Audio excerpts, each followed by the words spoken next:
Bonjour à tous, on se retrouve pour la première partie de ce nouveau chapitre, modéliser une action mécanique sur un système. Dans le chapitre de physique précédent, le chapitre 10 sur la description de mouvements, nous avons étudié des mouvements en fonction du temps, indépendamment des causes qui les produisent, c'est la cinématique. Dans ce nouveau chapitre, nous allons aborder un domaine appelé dynamique, qui s'intéresse cette fois au lien entre le mouvement des objets et les actions qu'ils subissent.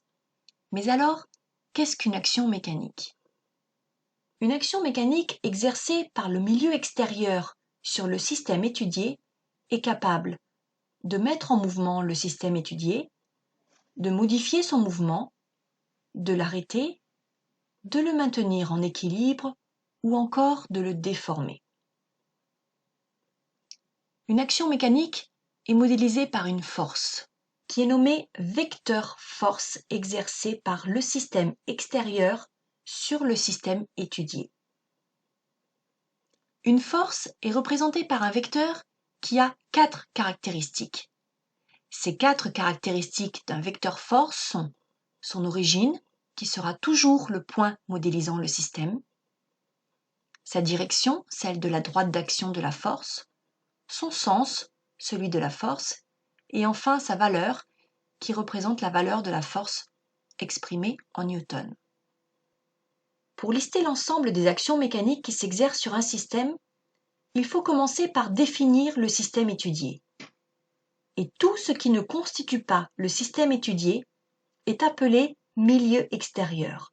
On fait donc apparaître les différents milieux extérieurs avec lesquels le système étudié est en interaction. Si les deux systèmes doivent être en contact pour que l'action ait lieu, alors il s'agit d'une interaction de contact, la double flèche est pleine. Si une action a lieu même si les deux systèmes ne sont pas en contact, alors il s'agit d'une action à distance, la double flèche est alors en pointillé. Nous avons ici représenté le diagramme objet-interaction. Mais prenons un cas concret. On a un footballeur ici qui tape dans un ballon, lui-même en l'air. On va représenter le ballon par le point G qui est donc son centre de gravité. Et nous allons établir le diagramme objet-interaction. On représente donc le système étudié, qui est donc le ballon matérialisé par le point G.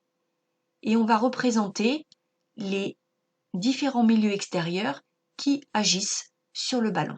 Dans un premier temps, il y a le pied, qui exerce une action de contact avec le ballon. On l'appelle force exercée par le pied sur le point G. Il y a également la terre qui agit. La terre attire vers son centre tout objet qui se trouve à ses alentours. C'est ce qu'on appelle la force d'interaction gravitationnelle, mais aussi c'est ce qu'on appelle dans le cas lorsqu'on est à la surface de la Terre, tout simplement le poids, qu'on va représenter par la lettre P. On y reviendra dans une prochaine vidéo. À présent, on va modéliser vecteur force.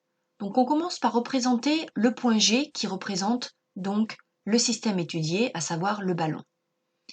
Toutes les forces partiront de ce point. On va commencer par représenter le vecteur poids. Vous savez qu'un vecteur force a toujours 4 caractéristiques. Origine, direction, sens et valeur. Et bien pour le poids, l'origine donc c'est le point G, la direction est verticale et sens vers le bas et on nomme vecteur P. L'autre force qui agissait sur le ballon était la force exercée par le pied sur le ballon. Donc là encore, cette force part forcément du point G, elle est dans notre cas horizontale dirigée vers la droite et on la nomme force exercée par le pied sur le point G. Les forces qui s'exercent sur G seront représentées avec une échelle, par exemple ici 1 cm pour 5 newtons. En 1687, le physicien anglais Isaac Newton énonce le principe des actions réciproques qu'on appelle également la troisième loi de Newton. Lorsque deux systèmes sont en interaction, ils exercent l'un sur l'autre des forces opposées. Ces forces ont exactement la même direction, la même valeur, mais simplement des sens opposés. En effet, si on prend par exemple la force exercée par B sur A et qu'on retourne ce vecteur, on s'aperçoit que c'est exactement le vecteur force exercé par A sur B. On peut alors dire que vecteur force exercé par A sur B est égal à l'opposé du vecteur force exercé par B sur A. Ces deux forces ont même direction, même valeur, mais de sens opposé. Pour exprimer qu'elles ont les mêmes valeurs, on écrit la relation sans les flèches. F de A sur B égale F de B sur A. Dès qu'on ne met plus les flèches, on parle uniquement des valeurs des vecteurs, c'est-à-dire ici des valeurs des forces. Exemple, dans cette situation, on a deux objets en interaction, le mur et la nageuse. La nageuse prend ici appui sur le mur pour pouvoir se propulser. Alors, la force exercée par la nageuse sur le mur, c'est la force de poussée, qui est donc une force horizontale et, dans notre cas, dirigée vers la gauche. Mais en contrepartie, le mur qui ne se déforme pas exerce lui-même une force sur la nageuse qui aura exactement la même valeur, la même droit d'action, mais de sens opposé. C'est ici la flèche représentée en rouge, vecteur force exercé par le mur sur la nageuse. Et en effet, on a donc ces deux forces qui ont même direction, même valeur, mais de sens opposé. Le principe des actions réciproques peut également s'exercer entre deux systèmes à distance. Par exemple, un système A est attiré par un système B. Alors, la force exercée par B sur A aura même direction et même valeur que la force exercée par A sur B, mais simplement des sens opposés. À nouveau, je peux écrire donc l'expression vectorielle f de A sur B est égal à l'opposé du vecteur force exercé par B sur A. Par contre, la valeur de ces forces reste parfaitement identique. Ce n'est que le sens qui est opposé. Prenons l'exemple de l'attraction mutuelle entre la Lune et la Terre. La Lune représente un premier système, la Terre représente un deuxième système. Je représente ici la force exercée par la Terre sur la Lune.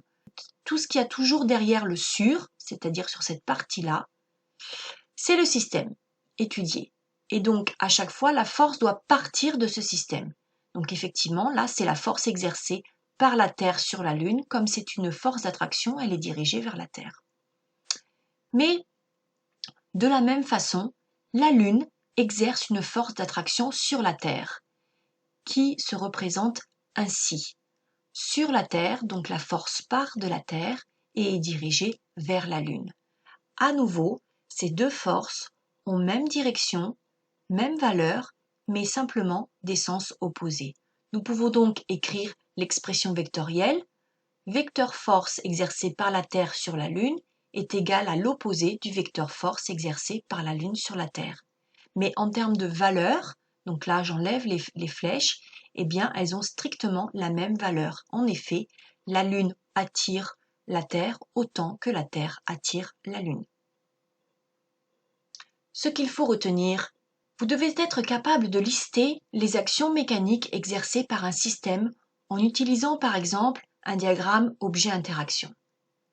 Une action mécanique est modélisée par une force, et une force est représentée par un vecteur force, qui a 4 caractéristiques. Son origine, le point modélisant le système, sa direction, celle de la droite d'action de la force, son sens, celui de la force, et enfin sa valeur, qui sera exprimée en newton.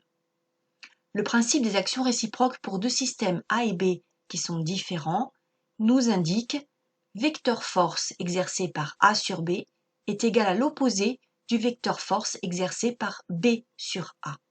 Ces deux vecteurs ont même direction, valeur identique, mais simplement des sens opposés. Voilà, c'est tout pour aujourd'hui. À bientôt!